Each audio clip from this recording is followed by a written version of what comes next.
1 বছর আগে মাগুরার 8 বছর বয়সী শিশু আসিয়া, ঠাকুরগাঁওয়ের লামিয়া, মুন্সিগঞ্জের 10 বছর বয়সী শিশু, পাবনার চাকমোহরের ক্লাস 5-এর ছাত্রী, আর সবশেষ ধর্ষণের পর নৃশংসভাবে খুন হলো ঢাকার পল্লবীতে 8 বছর বয়সী শিশু রামিসা। এসব ঘটনা থেকে কি বোঝা যাচ্ছে? এগুলো কি শুধুই বিচ্ছিন্ন ঘটনা, নাকি সমাজের ভেতরে কোনো কোনো জায়গায় যে ঘুম ধরেছে এগুলো তারই চিহ্ন? প্রতিটি ঘটনা কি আঙ্গুল দিয়ে দেখিয়ে দিচ্ছে যে সন্তানের অভিভাবক হিসাবে, একটা সমাজ হিসাবে আমরা কতটা ব্যর্থ হতে চলেছি? আমরা কি এতটাই অথর্ব হয়ে পড়েছি যে আমাদের শিশুদেরও আমরা আর রক্ষা করতে পারছি না? আমার নিজের 2টি মেয়ে রয়েছে।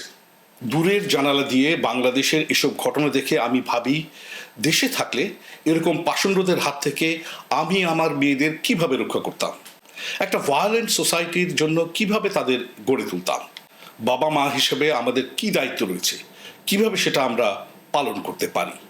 অনুষ্ঠানটি পুরোটা দেখবেন, ভালো লাগলে আপনার মতো অভিভাবকদের সাথে শেয়ার করবেন।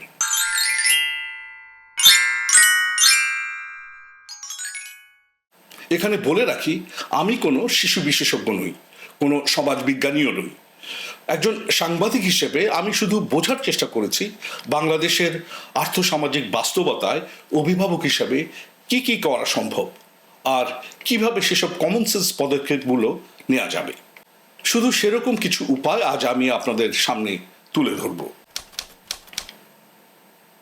প্রথম কাজ হলো, আপনার মেয়ে এবং আপনার ছেলেকে সবসময় চোখে চোখে রাখুন এবং পরিবারের বাইরের কোনো প্রাপ্তবয়স্কের সাথে তাদের একাকী সময় কাটানো যতটা সম্ভব সীমিত করে ফেলুন।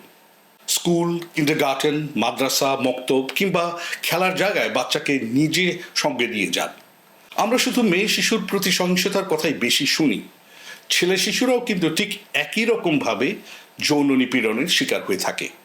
ফলে মেয়ে হোক ছেলে হোক, দুজনের দিকেই সমান নজর রাখতে হবে। প্রতিবেশী অর্থাৎ পাশের বাড়ির আঙ্কেল কিংবা আন্টি, আত্মীয় স্বজন, প্রাইভেট টিউটর, গাড়ি ড্রাইভার, এমনকি আপনার নিজের গৃহকর্মীদের ব্যাপারেও সতর্ক থাকুন। এটা তাদের প্রতি কোনো অশ্রদ্ধা দেখানো নয়, এটা আপনার সন্তানের শারীরিক এবং মানসিক সুরক্ষা নিশ্চিত করার একটা প্রচেষ্টা। আমি খোঁজ খবর করে দেখেছি, শিশু ধর্ষণের একটা বিরাট অংশ কিন্তু ঘটে যায় আপনার বাড়ির মধ্যে, আপন আত্মীয়র হাতে। আপনি জয়েন্ট ফ্যামিলিতে থাকলেও আপনাকে একইভাবে সতর্ক থাকতে হবে। পরিবার বড় হলেও নজরদারি শিথিল করার কোনো সুযোগ নেই। দ্বিতীয় কাজটা হলো সন্তানকে বাস্তব নিরাপত্তা দক্ষতা দিয়ে তৈরি করা। সেটা কিরকম? চেনা জানা হলেও আপনার অনুমতি ছাড়া আপনার বাচ্চাকে কারো সাথে যেতে নিষেধ করুন। কোনো ধরনের ইনঅ্যাপ্রোপ্রিয়েট বিহেভিয়ার বা অনুপযুক্ত আচরণ দেখলে আপনার সন্তানকে বলুন কিভাবে সেখান থেকে চিৎকার করে পালিয়ে আসতে হবে। তাদের শেখান কিভাবে বাঁচাও বাঁচাও বলে চিৎকার করতে হবে, কিভাবে জোর গলায় বলতে হবে আমার গায়ে হাত দেবেন না। শিশুদের উপর যারা যৌন নিপীড়ন চালায় তারা মূলত কাপুরুষ হয়ে থাকে, ফলে সরব প্রতিবাদ হলে তারা সাধারণত পিছু হটে যায়। এর সাথে মিলিয়ে দিন পারিবারিক ও ধর্মীয় শিক্ষা। শিশু হেল্পলাইন যেমন 1098 কিভাবে ব্যবহার করতে হয় সেটাও আপনার বাচ্চাকে শিখিয়ে দিতে পারেন। আপনার ছেলে সন্তানকে জানতে দিন নারীর মর্যাদা কি, আর কিভাবে সেই মর্যাদাকে সুরক্ষা দিতে হয়, নারীকে কিভাবে শ্রদ্ধা করতে হয়। এই শিক্ষা তার পরবর্তী জীবনেও কাজে লাগবে। এর পরের কাজটা বেশ চ্যালেঞ্জিং, সেটা হলো অনলাইন, সোশ্যাল মিডিয়া এবং ডিজিটাল ডিভাইস ব্যবহারের উপর কঠোর নজর রাখা। আমরা নিজেরা যখন হরহামেশা ফোন নিয়ে, ল্যাপটপ নিয়ে পড়ে থাকি, তখন আপনার সন্তানও সেরকমটাই করতে চাইবে।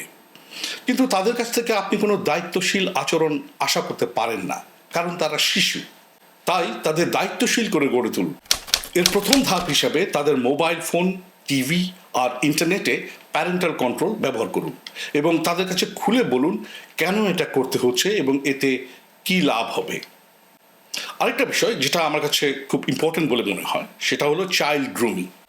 চাইল্ড গ্রুমিংয়ের ঝুঁকি নিয়ে আপনার সন্তানের সাথে খোলামেলা আলোচনা করুন। অমুক আঙ্কেল বা তমুক ভাইয়া আমাকে খুব আদর করেন, কিন্তু সেই আদরটা ঠিক কীরকম সেটা জানার চেষ্টা করুন, বোঝার চেষ্টা করুন। ফ্যামিলির মধ্যে পার্সোনাল ডিভাইস সীমিত করুন এবং সম্ভব হলে পারিবারিকভাবে টিভি দেখার অভ্যাস গড়ে তুলুন। বাংলাদেশের সমাজ ব্যবস্থায় পরিবার কেন্দ্রিক মূল্যবোধ, ধর্মীয় অনুশাসন এবং সামাজিক বাস্তবতার ভূমিকা অনেক বড়, এটাকে অস্বীকার করা যায় না।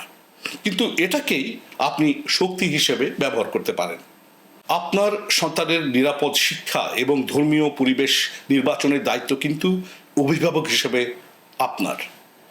আপনার বাচ্চা যে স্কুল, মাদ্রাসা কিংবা কোচিং সেন্টারে যাচ্ছে তার সুনাম কতখানি তা যাচাই করে দেখুন, খোঁজখবর নিন। এসব শিক্ষা প্রতিষ্ঠানে নিয়মিত ভিজিট করুন, টিচারদের সাথে নিয়মিত কথাবার্তা বলুন, ইন্টারাক্ট করুন, যাতে তারা বুঝতে পারেন যে আপনার সন্তানের ভালো মন্দের দিকটা আপনি খুব সিরিয়াসলি নিয়ে থাকেন। অন্যদিকে স্কুল, মাদ্রাসা, কোচিং সেন্টারে যাতায়াতের ব্যবস্থাটিকেও কিন্তু নির্ভরযোগ্য করে তৈরি করুন, যাতে বাড়ি ফিরতে মোটেই দেরি না হয়। আপনি মুসলমান হলে ইসলামী মূল্যবোধের ভিত্তিতে সন্তানের সাথে খোলামেলা আলোচনার পথ গড়ে তুলুন। আলাদাভাবে মেয়ে এবং ছেলে শিশুদের আওরাহ, শরীরের গোপনীয়তা এবং ভালো স্পর্শ মন্দ স্পর্শ সম্পর্কে বয়স অনুযায়ী কোরআন ও হাদিসের আলোকে শিক্ষা দিন। অন্য ধর্মের হলে আপনার ধর্মীয় অনুশাসন অনুযায়ী বাচ্চাকে শিক্ষা দিয়ে গড়ে তুলুন। কোনো রকম অস্বস্তিকর পরিস্থিতি দেখা দিলে আপনার সন্তান যেন লজ্জা না করে সাথে সাথেই আপনাকে ঘটনাটা জানায়, সেজন্য তাকে উৎসাহিত করুন। ফ্যামিলির মধ্যে এসব বিষয়ে যদি নিয়মিত আলোচনা হয় তাহলে সেটা আপনার সন্তানের মনে একদিকে যেমন বিশ্বাস বাড়িয়ে দেবে তাদের পিতামাতার প্রতি, তেমনি আপনার সন্তানের আত্মবিশ্বাস সেটা তৈরিতেও অনেকখানি সাহায্য করবে। এতক্ষণ বলছিলাম কি কি করতে পারেন, কি কি সম্ভব, কিন্তু এবার একটু বলতে চাই কি কি করা যাবে না বা কি কি বিষয়ে সতর্ক থাকতে হবে। শুধুমাত্র চেনা বলেই সব মানুষকে পুরোপুরি 100% বিশ্বাস করবেন না। আত্মীয় হোক, প্রতিবেশী হোক কিংবা শিক্ষক, সরকারি কর্মকর্তা, পুলিশ, জজ, ম্যাজিস্ট্রেটের মতো কর্তৃত্বপূর্ণ পদের লোক হলেই অটোমেটিক্যালি ধরে নেবেন না যে আপনার সন্তান তার হাতে নিরাপদ। একটু আগে যেমনটা বলছিলাম, অনেক কিছুই ঘটে চেনা পরিচিতের মধ্যে, এমনকি আপনার ঘরের নিরাপদ পরিবেশের মধ্যেও। সুতরাং কারো সাথে সম্পর্ক রক্ষা করতে হবে সেই চাপের চেয়ে নিজের সন্তানের নিরাপত্তা যাচাইকে বেশি অগ্রাধিকার দিন, প্রায়োরিটি দিন এবং সতর্ক থাকুন। ছোটবেলায় আপনি সবাই নানান রকমের সাংসারিক দায়িত্ব পালন করেছি, সেটা ছিল আমাদের গড়ে ওঠার একটা অংশ। কিন্তু আপনার হয়তো মনে আছে বাড়ি ফিরতে সন্ধ্যা হয়ে গেলে কিরকম সমস্যা তৈরি হতো। সেই সমাজ জীবন এখন অনেকখানি বদলে গেছে। সেই কথা মাথায় রেখেই শিশুদের একা বাইরে পাঠাবেন না, বিশেষ করে সন্ধ্যার পর কিংবা নির্জন কোনো জায়গায়। ছোট শিশুদের একা দোকানে পাঠানো, দূরের মাঠে খেলতে যেতে দেয়া অথবা খুব অল্প বয়সে একা একা রাস্তায় যাতায়াত করা থেকে আপনার বাচ্চাকে বিরত রাখুন।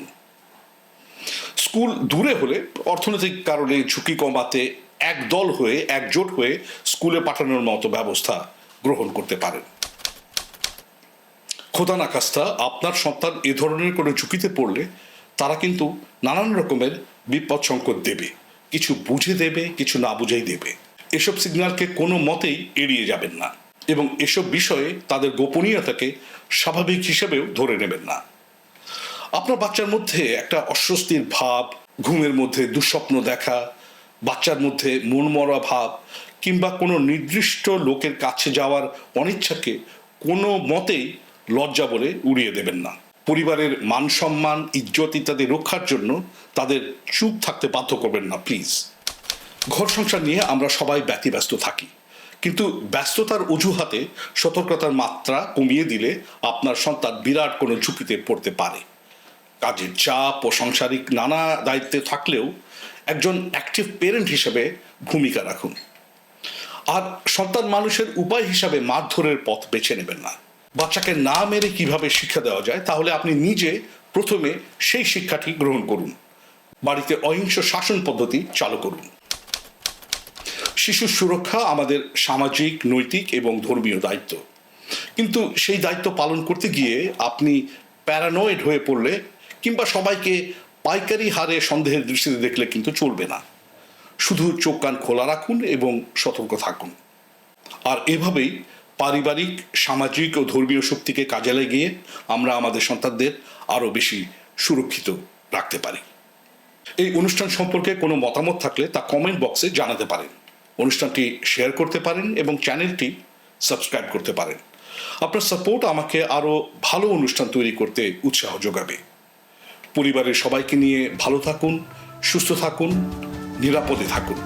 অনুষ্ঠান দেখার জন্য অনেক অনেক ধন্যবাদ।